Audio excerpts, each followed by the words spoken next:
With Battlefield 1 having a resurgence and an increase in players as of late due to a Steam sale, I wanted to look back at Battlefield 1 to see if it was as good as we remember it to be, or if we were just looking through rose-tinted glasses this whole time. But before we delve more into Battlefield 1, remember to like the video so that the algorithm can ensure more people come on this nostalgia trip with us. So Battlefield 1 released all the way back on the 21st of October 2016, but before that release, DICE and EA marketed this game extremely well, especially with this trailer.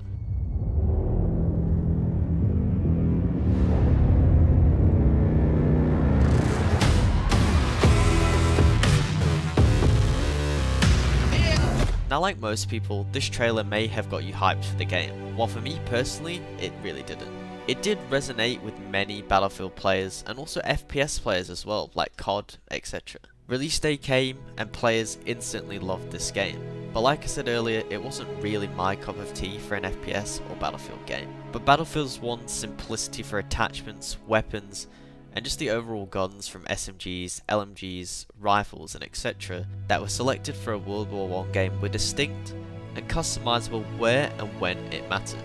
And while there was a lack of recoil reducing and spread controlling attachments, meaning that you couldn't customize each gun to your liking, it made the gunplay actually require you to think and use your brain. Something that other games were lacking at the time, especially with, using your brain. Another thing that Battlefield 1 did extremely well was the overall feel and atmosphere of the maps. It could make you feel like you were actually in a battlefield. While at the release the game was lacking some good map design for close quarter maps, further DLC improved upon that and made the Battlefield 1 experience even better for a lot more players. But the World War I setting worked almost perfectly for the larger scale maps and of course everyone's favourite, the Operations game mode. Now, a topic that has changed over the years for FPS games and also the Battlefield franchise, and that is of course movement. Battlefield 1's movement at release was, I would say, really good, but many players, maybe even you watching, disagreed with this. The sliding was multi-directional and made for some insane moments and perfect opportunities to outplay other players. This of course changed multiple times to the point where as of today, there basically isn't any movement in Battlefield 1 at all, and I would say the weakest part of the game is the movement. Now let me know if you agree, whether you enjoy the movement or whether you feel it's lacking. And finally, the overall sound design for Battlefield 1 was, I would say, world class, and probably still is. From the screams of the soldiers to the sound of the weather, it all made an impact on your gameplay experience.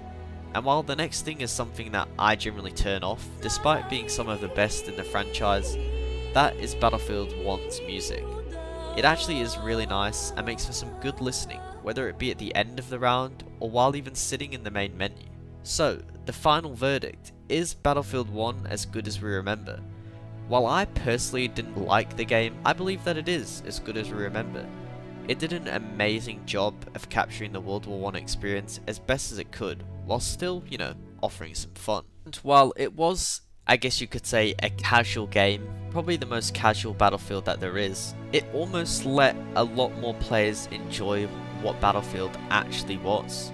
But let me know your verdict in the comments. Do you think Battlefield 1 is still good, or do you think it's extremely outdated? And if you want to take a look at some other and older Battlefield titles, then the video on screen is perfectly suited for you.